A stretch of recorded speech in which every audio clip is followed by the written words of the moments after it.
Some claim there are ancient prophets who have predicted the future with chilling accuracy. He saw so many terrible things in the future coming. Many say these prophets have foretold an apocalypse that is nearly upon us. We are living in what the Bible calls the end of the age.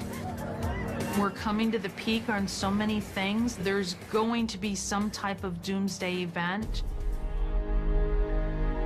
But these dire predictions could be nothing more than dark fantasies. There's no doubt at all that people take these doomsday threats far too seriously.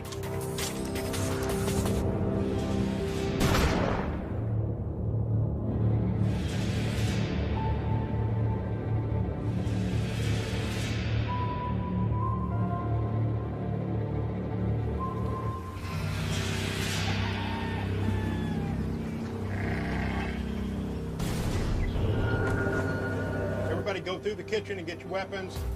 Let's go. Come on, hurry up. Deep in rural Texas, Paul Range and his family are preparing for a cataclysmic event. Go, go, go, go, go, go. Let's go. Let's lug out. Go. Come on, They don't know how it will happen. Come on, go, go, Come go. on, go. Okay, guys, as quick as possible. We got to get out of here. Or when exactly it will hit. All the way back door. We need a gunner. But they feel that it's near. Everybody secure? Let's go. And there may be no way to stop it.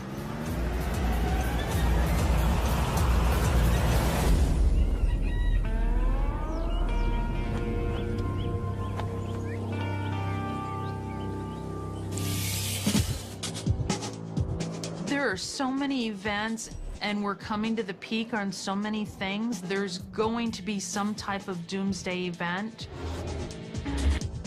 A lot of people think something is fixing to happen, and it's fixing to happen fast. We've got a house of cards. At any time, one of those cards could fail, and everything's going to topple. I think that you ought to have a plan to save yourself. This family are getting ready for what they believe will be the darkest time in human history. But they are not the only ones who sense doom and damnation on the horizon.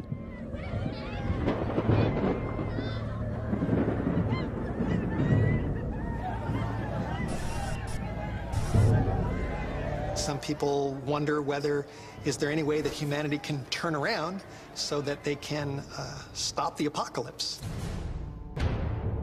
I don't think that's possible. Some people believe that signs of doom have been foretold in prophecy since the beginning of time. We're already dealing with some of the crises and so many of the dark prophecies that we've been led to believe we could expect in the near term.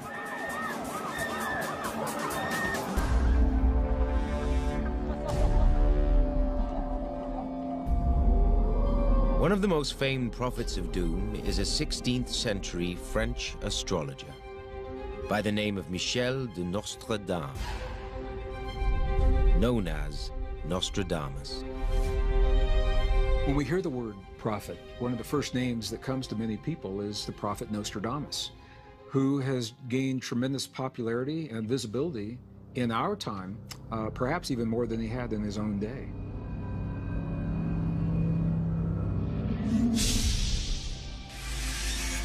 John Hogue has been studying Nostradamus and his collection of prophecies for 30 years. Nostradamus is the quintessential Renaissance man. We know him for his prophecies, but he was an astrologer, he was a physician, he was a pharmacist. But Nostradamus' life was to take a dark turn. Nostradamus was marked and scarred by tragedy. In 1538, his family died of the plague, his 2 children and his wife, from a plague he couldn't cure. Life experiences of a prophet will color how they interpret what they see.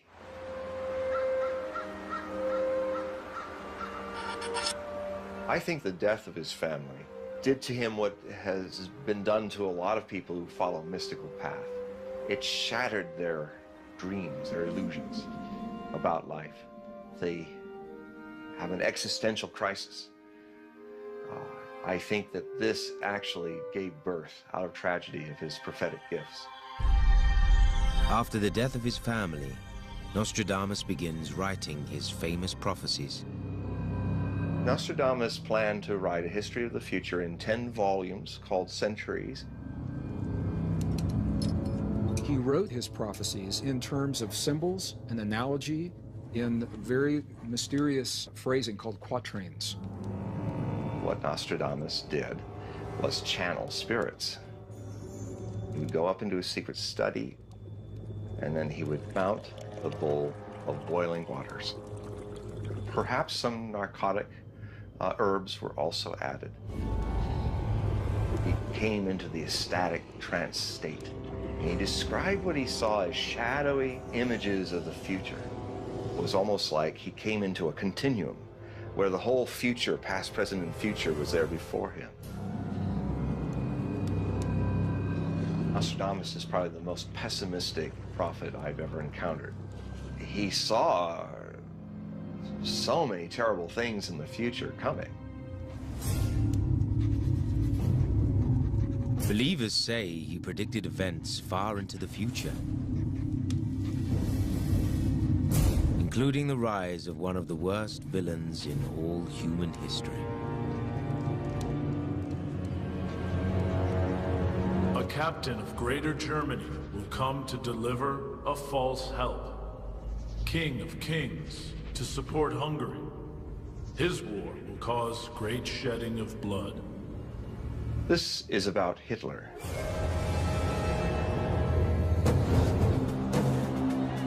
He is the captain of Greater Germany.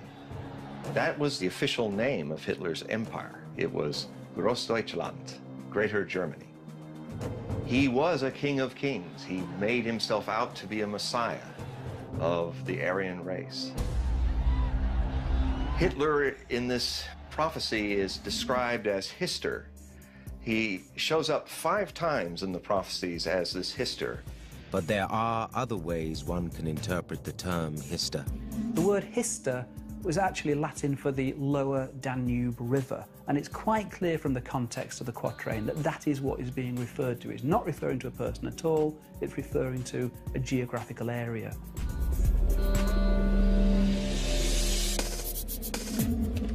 Skeptics doubt that Nostradamus had any real prophetic ability. Any of these quatrains can be interpreted in any way you want to fit any event you want. He was a master at formulating prophecies because he ensured by wording them so vaguely that they probably outlived their expected lifespan, but they have no truth value whatsoever.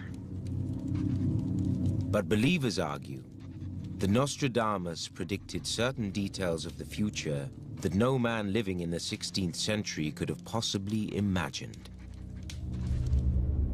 Near the harbor and in 2 cities will occur 2 scourges the like of which have never been seen. Hunger, plague within, people thrown out by the sword will cry for help from the immortal God. Those particular lines, people have interpreted it as being some kind of reference to the bombing of Japan.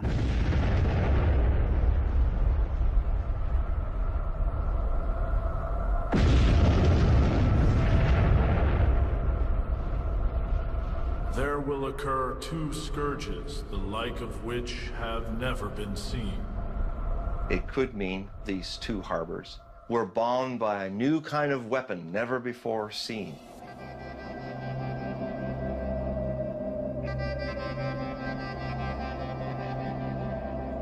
If Nostradamus was actually seeing Hiroshima and Nagasaki, he would wonder what kind of barbarity is mankind becoming. But skeptics argue that linking this quatrain to Hiroshima is tenuous at best. When you actually look at the next line, it makes clear references to famine within plague. The only way that you can come up with that interpretation is by cherry-picking the lines that seem to fit the interpretation you want to give it and ignoring the other lines that don't fit.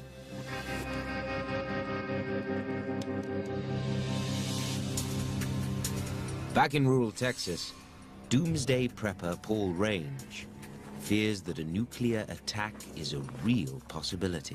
Everybody thinks about the nuclear problem. I worry about a country who has just a couple of nukes, throwing them at another country, and then things escalating. Of course, at all times, we'll have a guard at each corner of the building. You have to be prepared for any eventuality. We have the basics, we have the water, we have the food, and we have the shelter. I'm fully capable of living off the land. It's not as good as existence, but you are alive.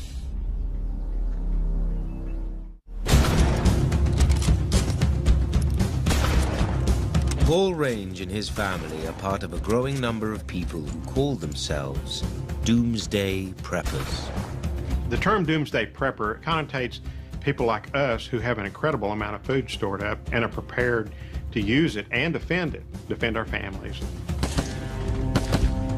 To the point where you're ready for everything, including a doomsday. Some Doomsday Preppers believe certain cataclysmic events have already been foretold by prophets like Nostradamus. Nostradamus did some incredible predictions that actually came true. Many Nostradamus believers claim that he predicted one of the darkest days of the 21st century. The sky will burn at 45 degrees. Fire approaches the great new city. Immediately, a huge scattered flame leaps up when they want to have proof of the Normans. This quatrain became the terrorist attack on New York City on September 11, 2001.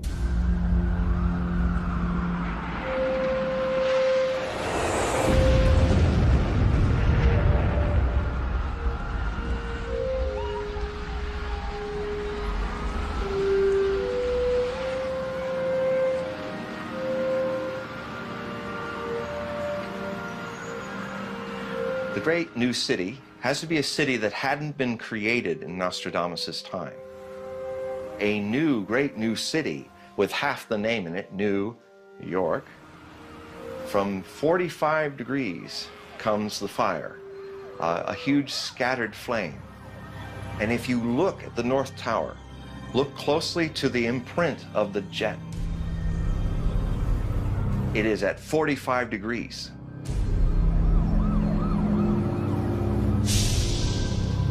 But skeptics say this quatrain has nothing to do with the September 11th terrorist attacks. People who are now looking for prophecies that supposedly apply to the 21st century fail to understand that would not have been his concern. What was the biggest existential threat to the people of Europe at the time? The Ottoman Empire, which right before Nostradamus was writing this book, had acquired large sections of what we call the Balkans nowadays. Where would 45 degrees latitude be? It would be in the area of the northern Balkans. I think more likely he was talking about some attack by the Ottoman Turks on an area in the Balkans. There's no reason to interpret that as referring to New York City, in other words. But believers claim that other prophecies support this interpretation of the 9/11 attacks. In another quatrain, Nostradamus describes an evil being called Marbus, whose death will trigger great upheaval around the world. Marbus will soon die, and there will come a dreadful destruction of people and animals. Suddenly, vengeance will appear, 100 hands, thirst and hunger, when the comet passes. Nostradamus believers say Marbus was the code name for the third and final Antichrist. Nostradamus is unique in prophetic traditions. He's the only one I've ever uncovered that doesn't see one Antichrist, but three. The first, Napoleon Bonaparte. The second Antichrist, Hitler. The third Antichrist is codenamed Mabus, M-A-B-U-S. There are ways that Mabus can be decoded. Hogue believes that one contemporary candidate for Mabus could be Osama bin Laden. Nostradamus spoke Arabic, so he would pronounce in Latin letters the correct spelling. Usama, U-S-A-M-A. He uses anagrams, word plays. So Usama becomes M-A-A-U-S. Redundant A, replaced by the missing B, Mabus. But some think Hogue's wordplay is open to criticism. What people will do if they can't fit the wording somehow into an event that they think that Nostradamus predicted, they scramble the words around, so somehow if you look at it in the mirror, or you hold it up backwards, or you put the first letter last, somehow you get something that supposedly fits some event. It's all just hogwash. Lindsay says every one of Nostradamus's quatrains fails one important test. Not one has been used successfully to predict an event in advance. What happens is that after an event has happened, whether the event happened in the 1800s or 1900s or in 2001, is that people will look back at a quatrain and say, oh, this is what he meant. So it's retroactive prediction, if you will, or retrodiction. The verses are so vague that they are all open to multiple interpretations. People can only make the verses fit the historical events by picking the bits that fit and ignoring the bits that don't. There's a lot in the life of Nostradamus, but the idea that he actually had some kind of prophetic ability, I really don't think that is supported by the evidence. I would say Nostradamus was a prophet, but he was a false prophet. Warning. You've reached On the Box with Ray Comfort and are now in a biblical truth zone. Evangelist Ray Comfort believes Nostradamus had a secret source for his predictions. He plagiarized, and it's obvious he plagiarized from the Bible. Some of Nostradamus's prophecies do seem to come true, and that's because they were derived directly from the Bible. So Nostradamus gains credibility from people who don't know what the Bible actually says. Every week, Ray Comfort takes to the airwaves to speak about what he believes to be the only true prophecy. Today we're going to look at the subject of prophecy. One of my favorite prophecies is a true prophet is what we see manifest in the Old Testament. Samuel and Isaiah and Jeremiah, they were prophets of God. They were 100% correct in their prophecies. Here is the actual Bible verse. There'll be false teachers among you. The Bible makes it very clear that certain things will come to pass. And they aren't like the prophecies of Nostradamus. They're not nebulous. They're extremely specific. You certainly see a fulfillment of that prophecy. So if we want to know what happens in the future, we don't need to look to prophets. All we need to do is open the pages of Holy Scripture. Open the Bible at Matthew 24, Luke 21, 2 Timothy chapter 3, and you can learn what tomorrow's newspaper is going to say. Each year, millions die from the plague of cancer. The flu, There are many interpretations of the Bible, kills up to 500,000. and some believe it predicts a dark future. The Bible does say in the latter times there will be perilous times. There'll be a lot of violence and wars and rumors of wars and famines and earthquakes. And the Bible calls them birth pains. Ray Comfort says that the Bible is telling us that the end times are happening now. What's another sign of the end of the times Jesus spoke of in Matthew 24, verse 7? He said, and there shall be earthquakes in different places. According to Ray Comfort's interpretation of the Bible, a great battle is coming between good and evil. Read the book of Revelation, it makes the hair stand up on the back of your neck. It's so scary. That's when we see the Battle of Armageddon. The Bible speaks of pillars of smoke. It speaks of men melting under the heat, the fervent heat from this battle. It says that it'll be 7 months in burying the dead. Ray Comfort is part of a group of Christians who believe in end times prophecies. The world was bad back then, the world is bad right now. A flood was coming back then, and there's an end of the world coming around the corner. Like Ray Comfort, Pastor Steve Wahlberg sees signs of the end times all around him. I'm a student of prophecy. I look at the news and I look at the book, and I can see them fitting together very clearly. There's bad news in the world, and the bad news from the Bible is that the signs are going to increase. I personally believe that it is very possible that we are the last generation in the history of this world. These end times preachers are not the only ones who see prophetic messages in the Bible. Thank you. But while they read the Bible text literally, Glad that you were here today. Praise the Lord. others study it, like cryptographers.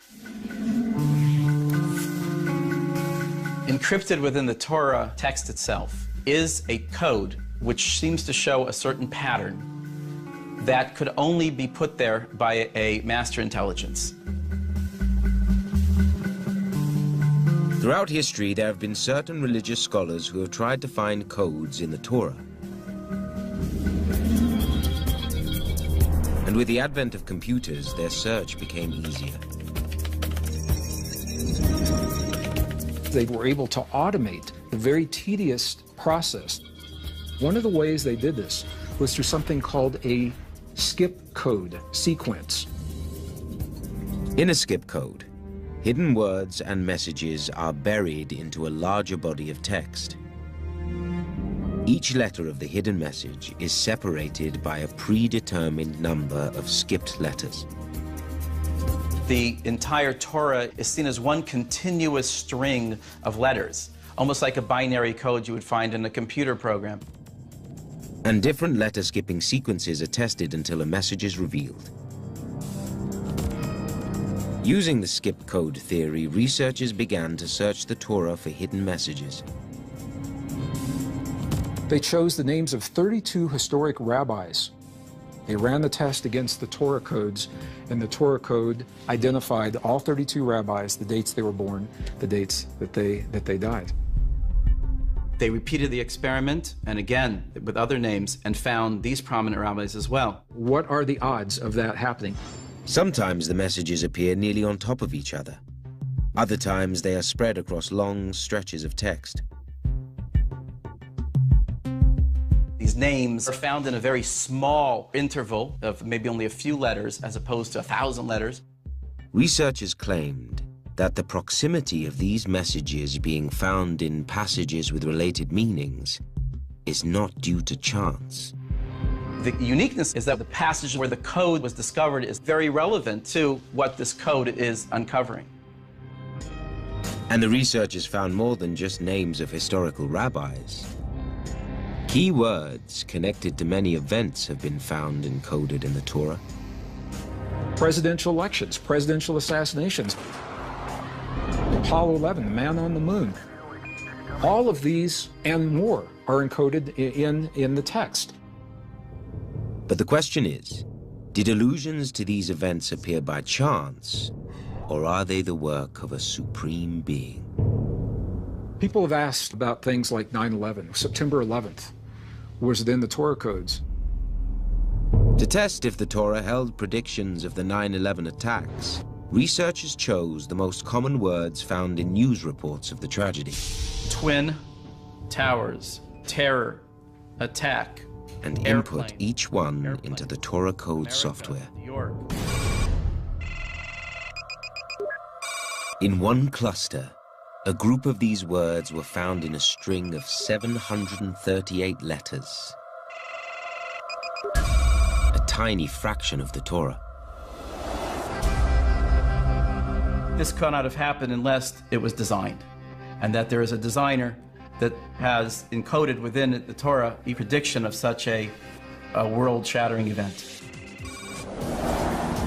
The proponents of the Torah code say that the messages they claim they're found there are evidence of some superintelligence, which they equate usually with God.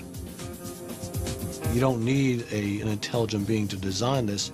All you need to do is have the names picked out in advance, then run the computer program a number of different times, and you'll come up with these names. If you look for faces in the cloud long enough, you'll find faces in the cloud.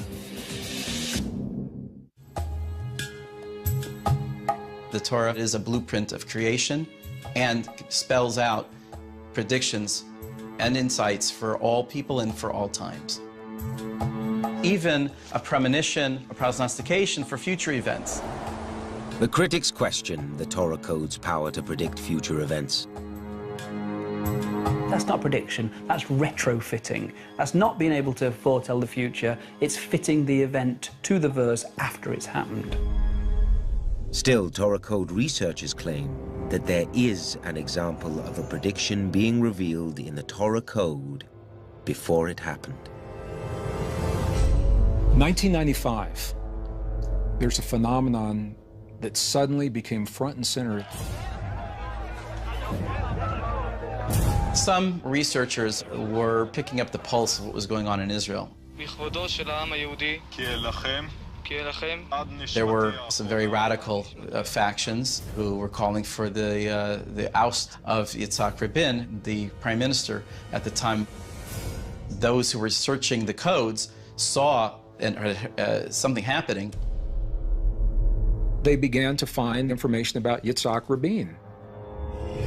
Torah code believers say emerging from the text came a prediction of Rabin's assassination.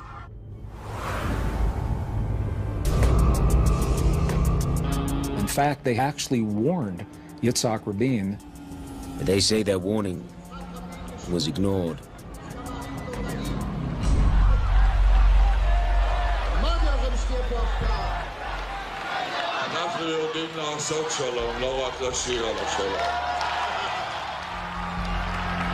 November 4th, 1995.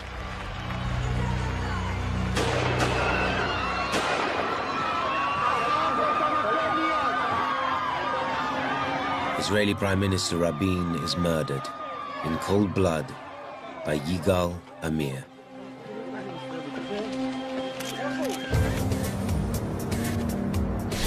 So the question is, how could a written text over 3,000 years old have encoded the possibilities? While the Torah code's ability to predict Rabin's assassination may seem impressive to believers, skeptics say it is nothing more than random chance and opportunism. Using the same methods that the proponents of the Torah code have put forward, you could come up with similar results in any book of a similar length. A number of scientists have done a similar sort of methodology on other works of literature, especially Moby Dick, and they've come up with a whole set of meaningful terms. Lindsay reasons that these seemingly meaningful terms are just random occurrences in a realm of infinite possibilities, a product of chance, not divine design. Doesn't seem to me that there's really any good argument for saying the Torah code reveals God's messages. When you talk about coded warnings and coded messages, whether they were really intentional codes or is just something that somebody's found trying to find a deeper meaning in what's there, I don't know how to answer that question. Even if they don't know all the answers, the preppers believe there is something to these predictions of doom. There are a lot of diverse people that are pretty worried. Whether it's a religious aspect or whether it's just a gut feeling, there are people that have an understanding of the future. Whatever is coming, Paul Range and his family are ready for the worst. And we're prepared because we have our own food. If need be, we have our own source of power. We have somewhere around 40 to 50,000 pounds of food in the container and another 3,000 in the buses right now. We have dried sweet potatoes here. We have pastas and rices, chicken soup, lima beans, red beans. Here is bacon that I can.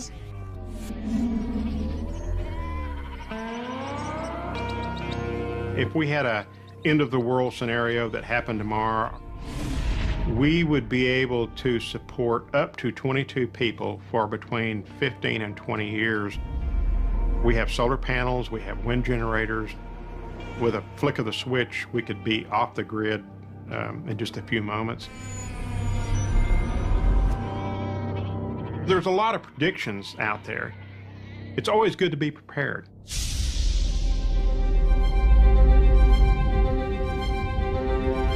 Throughout time, prophets have claimed to see the future through shadowy visions, cryptic codes, and religious texts.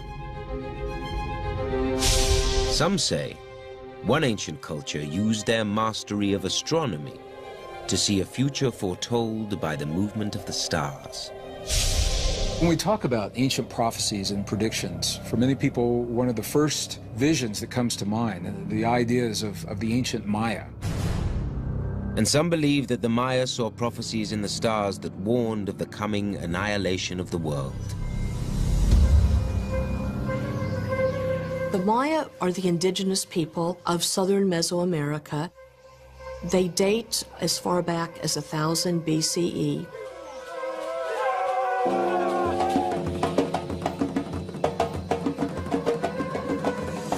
For thousands of years, the Maya prospered as one of the greatest civilizations of its time.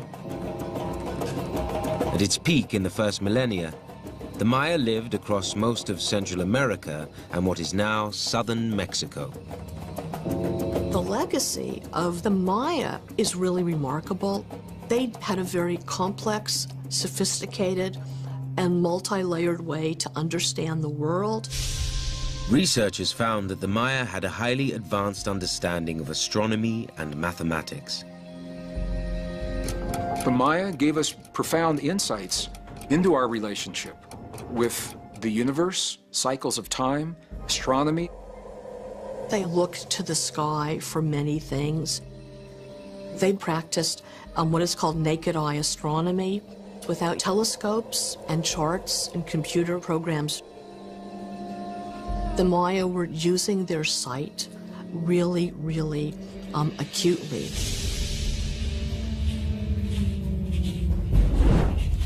And they used their superior astronomical knowledge to calculate detailed patterns of time. Many people consider the Maya calendar to be the most accurate of the ancient world. The Maya believed that time is divided into cycles. They said these are the cycles that you, humankind, will experience within this large window of time called a great world age, 5,125 years long. The Maya believed the world experiences great cycles of time. And according to Maya creation mythology, the gods created and destroyed the human race various times.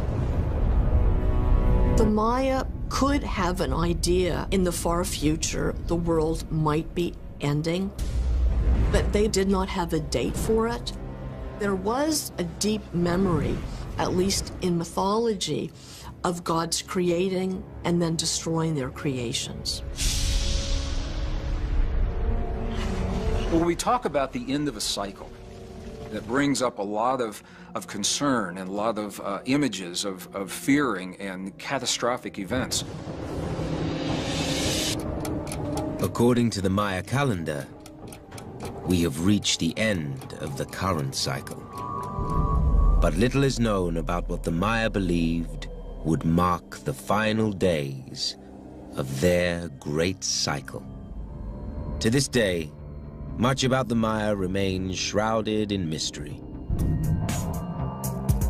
But a small part of their written history has been recovered in an ancient text known as a codex. A codex is generally a very important book or manuscript. For the Maya, a codex is a religious or historical document that is painted on native paper or animal skin. The Dresden Codex is the most well-known. Doomsday theorists say the Dresden Codex contains a prophetic section that predicts the end of the world. Page 74 of the Dresden Codex has drawn a lot of interest, and even if you can't read the glyphs, the illustration is very compelling. There is a skirted figure who is probably a Maya priest. The figure is holding a jug, probably of water, and in many ways it fulfills a Westerner's notion of apocalyptic imagery, where there is water, there's a little bit of fire, and it actually matches some European codices about the apocalypse that were painted shortly before the year 1000. Some have interpreted the images in the Dresden Codex as signs of world destruction, including devastating floods, violence, and disaster.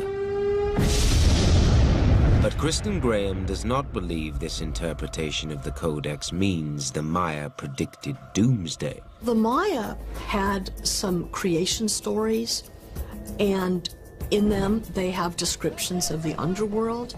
So to have that page in the Dresden Codex is not really atypical for the Maya at all. Some of the imagery of the Maya is a little bit unpleasant for some people to look at, but it really, I think, has nothing to do with end times. I think the Maya had no conception that the world was going to end anytime. They had a belief in cyclical time. From what scholars know about the Maya sense of history and calendrics, they just thought the calendar would keep on going. But some doomsday theorists believe that the end of the current Maya cycle will bring on a total global upheaval that they say we are already starting to witness. We're already witnessing the warming of the oceans and the atmosphere and the ice melting and the sea levels rising. Superstorms wiping entire communities from the face of the earth. But skeptics argue that linking the end of the Maya cycle to current global conditions is baseless. Christianity has prophetic writing in it, and it may be that some modern readers look to the Maya and impose that worldview on a culture that wasn't Christian and didn't really have an idea about apocalypse. There are some people who think that global warming will bring about the end of the world. Some people have connected that to ancient prophecies, but there is no connection. It's people reading into the data what they want to. Still, some doomsdayers say that global warming is a clear sign of the end.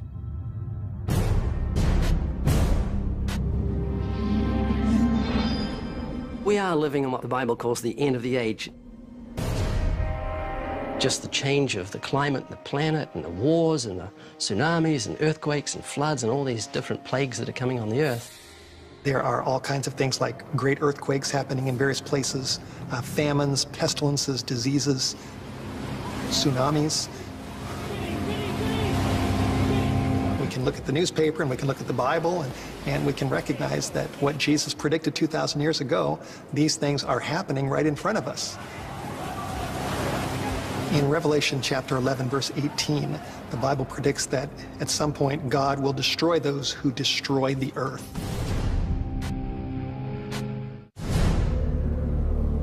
think that God speaks to us often through natural phenomena.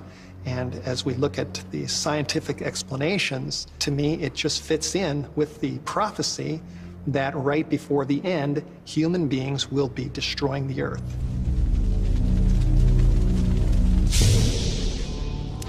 Nostradamus believers say he too saw climate change as a sign of the end. Because of heat like that of the sun upon the sea, the fish around Negroponte will become half-cooked. The local people will eat them when in Rhodes and Genoa there is a lack of food. One possible interpretation of this quatrain is that it is about a global warming event. There are certainly many prophecies that talk about fish boiled hectic from the fire in the sky,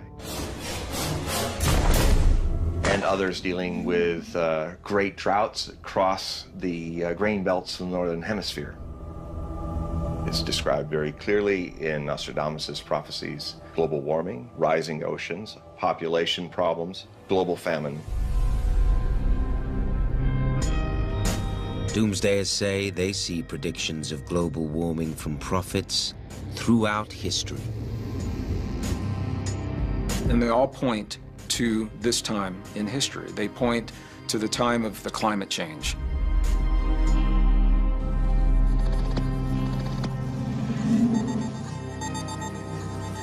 A global climate disaster is one of the Doomsday Preppers' biggest fears. A lot of people are worried about the climate change. There's a big chain of events that's coming that's going to shape what's happening to us. We are overdue for some mega disasters, whether they are disease, whether they are famine, whether they are drought, whatever.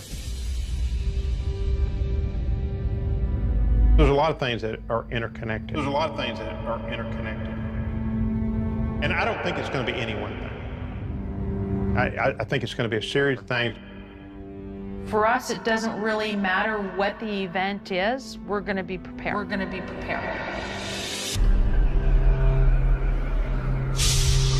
We have multiple layers of defense.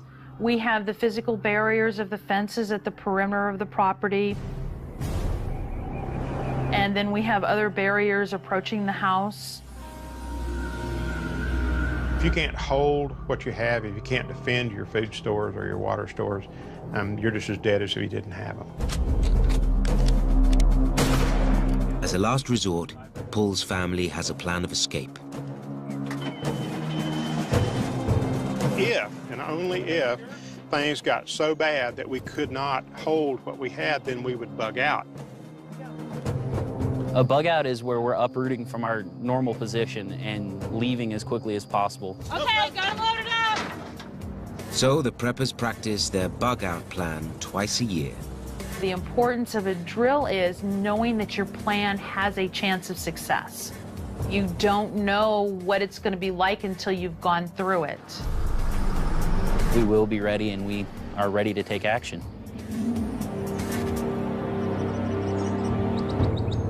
But there are many who think that Paul Range and his family are preparing for a disaster that is unlikely to ever occur.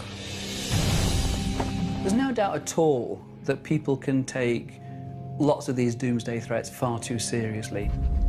People have bought into doomsday predictions, and then, of course, the world has carried on, and they've ended up feeling very silly and embarrassed and having to start again from scratch. If we devote our lives to preparing for and defending ourselves against the most frightening of the possibilities, that we miss life itself. We miss the very things that make life worth living.